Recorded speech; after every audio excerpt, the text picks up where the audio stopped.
स्वामी समर्थ. श्री स्वामी समर्थ. तारक मंत्र. निशंक होई रे मना, निर्भय होई रे मना, प्रचंड स्वामी बळपाठीशी, नित्य आहे रे मना. अतर्क्य अवधूत हे स्मरतृगामी, अशक्य हे शक्य करतील स्वामी. जिथे स्वामी चरण तिथे न्यून काय, सोये भक्त प्रारब्ध घडवी माय. आज्ञेविना काळही ना नेई त्याला, परलोकीही ना भीती तयाला. अशक्य ही शक्य करतील स्वामी. उगाची भीतोसी भय हे पळू दे, वसे अंतरी ही स्वामी शक्ती कळू दे. जगी जन्म मृत्यू असे खेळ ज्यांचा, नको घाबरू तू असे बाळ त्यांचा. अशक्य हे शक्य करतील स्वामी. खरा होई जागा श्रद्धेसहित, कसा होसी त्यावीन तू स्वामी भक्त. आठव कितीदा दिली त्यांनीच साथ, नको डगमगू स्वामी देतील हात. अशक्य ही शक्य करतील स्वामी. विभूती नमन नाम ध्यानार्दितीत, स्वामीच या पंचप्राणामृतात. हे तीर्थ घेई आठवी रे प्रचिती, ना सोडती तया जया स्वामी घेती हाती. अशक्य ही शक्य करतील स्वामी. अशक्य ही शक्य करतील स्वामी. अशक्य ही शक्य करतील स्वामी. श्री स्वामी समर्थ महाराजांच्या चरणाला वंदन करून श्री स्वामी चरित्र सारामृत या ग्रंथाला सुरुवात करूया. अध्याय 13वा. श्री गणेशाय नमः. शुक्ल पक्षीचा शशिकार वाढे जैसे उत्तरोत्तर, तैसे हे स्वामीचरित्र अध्याय अध्यायी वाढले. द्वादशाच्या अंती श्रीपाद भट्ट बाळापाप्रती कपटयुक्तीने फसवू पाहते, परी झाले व्यर्थची. स्वयंपाकादिक करावयासी लज्जा वाटत असे त्यासी, त्या एके समयासी काय बोलती समर्थ. निर्लज्जासे सानिध्य गुरु, असे जाण नरंतरू. असे बोलता सद्गुरू बाळाप्पा मनी समजला. सेवेकऱ्यां माझी वरिष्ठ सुंदराबाई होते तेथे, तिने सेवेकऱ्यास नित्य त्रास द्यावा व्यर्थची. नाना प्रकार बोलणं करी सर्वांचा अपमान, परी बाळाप्पावरी पूर्ण विश्वास होता तियेचा. परी एकोणे एके दिवशी मध्यरात्रीच्या समयाशी लघुशंका लागता स्वामींसी बाळाप्पा ते उठविले. तेपासून बाळाप्पाशी त्रास देत अहिर्दशी गाराने सांगती समर्थासी, बाई ते शब्दे ताडती. अक्कलकोटी श्री समर्थ प्रथमता ज्याच्या घरी येत, तो चोळाप्पा विख्यात स्वामी भक्त झाला. एक तपपर्यंत स्वामी सेवा तो करीत, तयाशी द्रव्याशा बहुत असे सांप्रत लागली. दिवाळीचा सण येता राजमंदिरा माझे समर्थ राहिले असता आनंदात वर्तमान वर्तले. कोण्या भक्ती समर्थासी अर्पिले होते चंद्रहारासी. सणानिमित्त त्या दिवशी अंगावरी घालावा राणीच्या मनात विचार आला. येता त्वरित सुंदराबाईशी बोलत चंद्रहार द्यावा की. सुंदराबाई बोलली, तो आहे चोळाप्पाजवळी, ऐसे सांगता त्या काळी जमादार पाठविला. गंगूलाल जमादार चोळाप्पाजवळी ये सत्वर, म्हणे द्यावाजी चंद्रहार राणीसाहेब मागती. चोळाप्पा बोले तयासी, हार नाही आम्हापासी, बाळाप्पा ठेवतो तयासी, तुम्ही मागून घ्यावा की. ऐसे ऐकून उत्तर गंगूलाल जमादार बाळाप्पाजवळी येऊन सत्वर हार मागू लागला.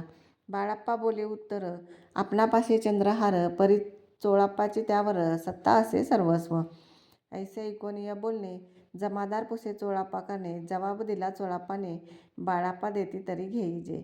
ऐसे भाषण ऐकून जमादार परतून नृपमंदिरी येऊन वर्तमान सर्व सांगे.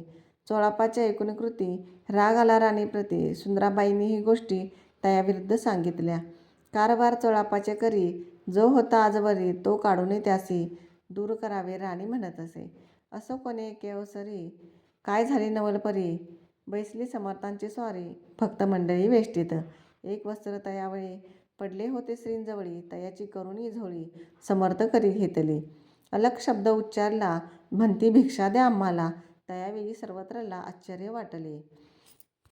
घेतली समर्थे, काय असे उने तेथे, जे जे दर्शना आले होते त्यांनी भिक्षा घातली. कोणी 1 कोणी 2 रुपये टाकती आणून न लागता एक क्षण 100वर गणती झाली. झोळी चोळापा ते देऊन समर्थ बोलले काय वचन. चोळापा तुझे फिटलेरीनं स्वस्त आता असावे. पाहुणी द्रव्याशी आनंद झाला तयासी. परीनं आले मानसे श्रीचरण अंतरले. चोळापाचे दूर केले बाईसे बरे वाटले. ऐसे काही दिवस गेले बाळाप्पा सेवा करताती. कोणे एके अवसरी सुंदराबाई बाळाप्पावरी रागवणी दृष्टोत्तरी ताडण करी बहुसाळ. हे ते ऐकुनी बाळाप्पासी दुःख झाले मानसी. सोडून स्वामी चरणासी म्हणती जावे येतुनी. आज्ञा समर्थांची घेऊनी म्हणती जावे येतुनी. याकरता दुसरे दिनी समर्थाजवळी पातले. तेव्हा एका सेवेकऱ्यास बोलले काय समर्थ. बाळाप्पा दर्शनास येत त्याचं आसन दाखवावे. बाळाप्पा येता त्यास्थानी आसन दाविले सेवेकऱ्यांनी. तेव्हा समजले निजमनी आज्ञा आपणा मिळेना. कोठे मांडावे आसन विचार पडला त्या लागून. तो त्याच रात्री स्वप्न बाळाप्पांनी देखिले. श्री मारुतीचे मंदिर स्वप्नी आले सुंदर. तेथे जाऊनी सत्वर आसन त्यांनी मांडले. श्री स्वामी समर्थ या मंत्राचा जप करीत. एक वेळ दर्शना येत हिशेब ठेवीत जपाचा. काढून दिले बाळाप्पासी आनंद झाला बाईसी. गर्व भरिती कोणाशी मानिनाशी झाली. सुंदराबाईसी करावे दूर समर्थांचा झाला विचार. त्याप्रमाणे चमत्कार करून या दाविती. परी राणीची प्रीती बाईवरी बहु होती. या कारणे कोणाप्रती धैर्य काही होईना. अक्कलकोटी त्या अवसरी माधवराव बर्वे कारभारी. तयासी हुकूम झाला सत्वरी बाईसी दूर करावे. परी राणीस भिवोनी तैसे न केले तयांनी. समर्थ दर्शनासे एके दिने कारभारी पातले. तयासी बोलती समर्थ कैसा करिता कारभार. ऐसे ऐकून उत्तर बर्वे मनी समजले. मग त्यांनी त्याच दिवशी पाठवले फौजदारासे. कैद करून या बाईसी आणावे म्हणती सत्वर. फौजदारासी समर्थ काही एक न बोलत. कारकिर्दीचा अंत ऐसा झाला बाईच्या. स्वामीच्या सेवेकरता सरकारातून तत्वता पंच नेमून व्यवस्था केली असे नृपराये. मग सेवा करावयासी घेऊन गेले बाळाप्पासी. म्हणती देऊ तुम्हासी पगार सरकारातून. बाळाप्पा बोलले तयासी द्रव्याशा नाही आम्हाशी. आम्ही निर्लोभ मानसी स्वामी सेवा करू की. बाळाप्पाचा जप होता पूर्ण. एका भक्तास सांगून करिविले श्रींनी उद्यापन हिशेब जपाचा घेतला. बाळाप्पांनी चाकरी एक तप सरासरी केली उत्तम प्रकारे. समर्था ते प्रिय झाले. दृढ निश्चयाने भक्ती तैसे सद्गुरुचरणी आसक्ती. तेने येत मोक्ष हाती अन्य साधने व्यर्थची. उगीच करती दांभिक भक्ती त्यावेळी स्वामी कृपा न करती. सद्भावे जे नमस्कारिती त्यावेळी होती कृपाळू. अक्कलकोट निवासी या जय जयाजी स्वामीराया. रात्रंदिन तुझ्या पाया विष्णू शंकर वंदिती.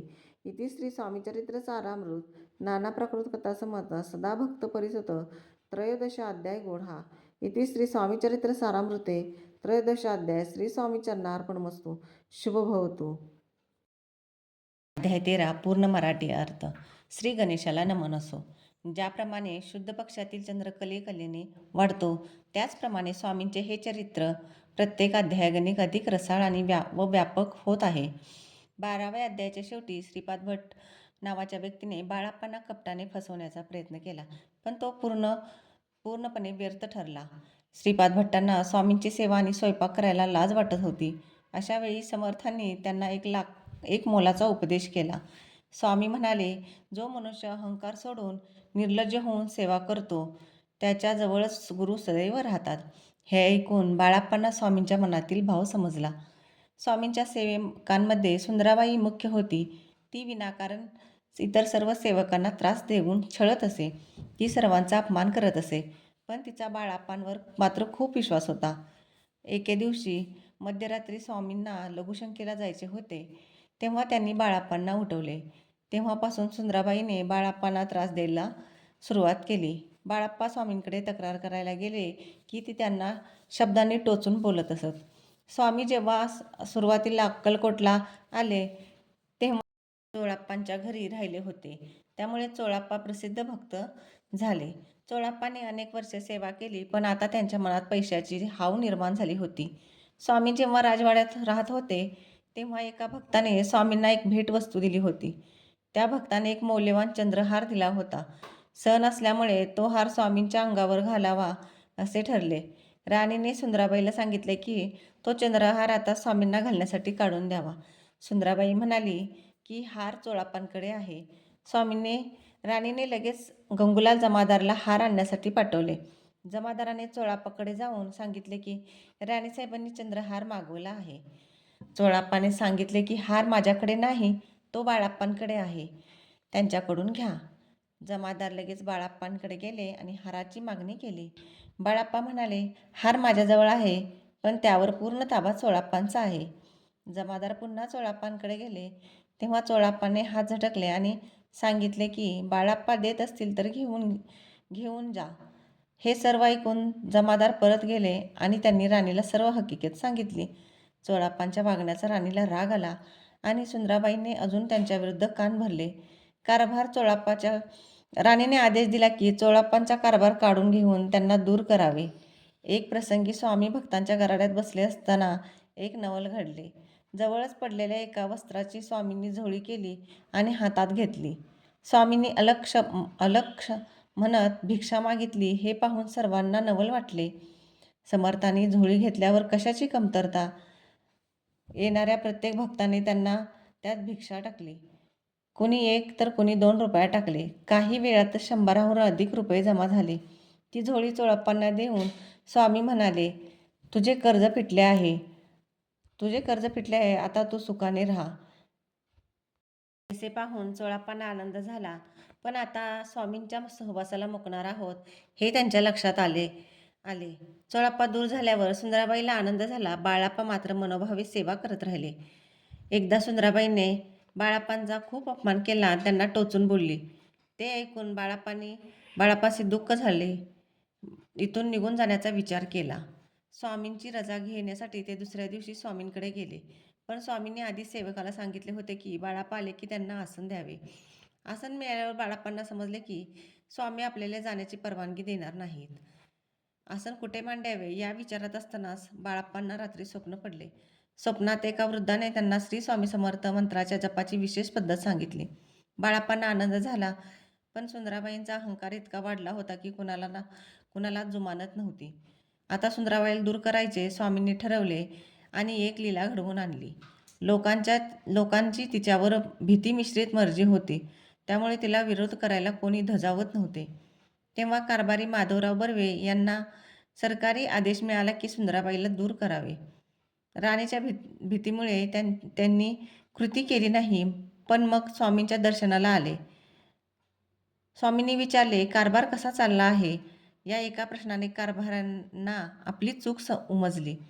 कारभाऱ्यांनी लगेच फौजदाराला पाठवून सुंदराबाईला कैद करायला सांगितले. स्वामी काहीच बोलले नाहीत आणि अशा प्रकारे सुंदराबाईच्या सत्तेचा शेवट झाला.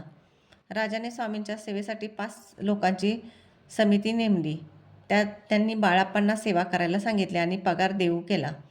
बाळाप्पा म्हणाले, मला पैशाचा लोभ नाही, मी निस्वार्थपणे सेवा करेन. बाळाप्पांचा जप पूर्ण झाल्यावर स्वामींनी एका भक्ताकडून त्याचे उद्यापन करून घेतले. 12 वर्षे निष्ठेने सेवा केल्यामुळे बाळाप्पा स्वामींचे अत्यंत लाडके भक्त झाले. ज्याची निष्ठा आणि भक्ती पक्की असते त्यालाच मोक्ष मिळतो. खोट्या भक्तींवर स्वामी प्रसन्न होत नाहीत, ते फक्त खऱ्या भाविकांवरच प्रेम करतात. अक्कलकोटच्या स्वामीरायांचा विजय असो. विष्णू आणि शंकरहरी तुमच्या चरणाला वंदन करतात. हे रसाळ स्वामीचरित्र भक्त नेहमी ऐकोत हा 13वा अध्याय येथे पूर्ण झाला. श्री स्वामी समर्थ.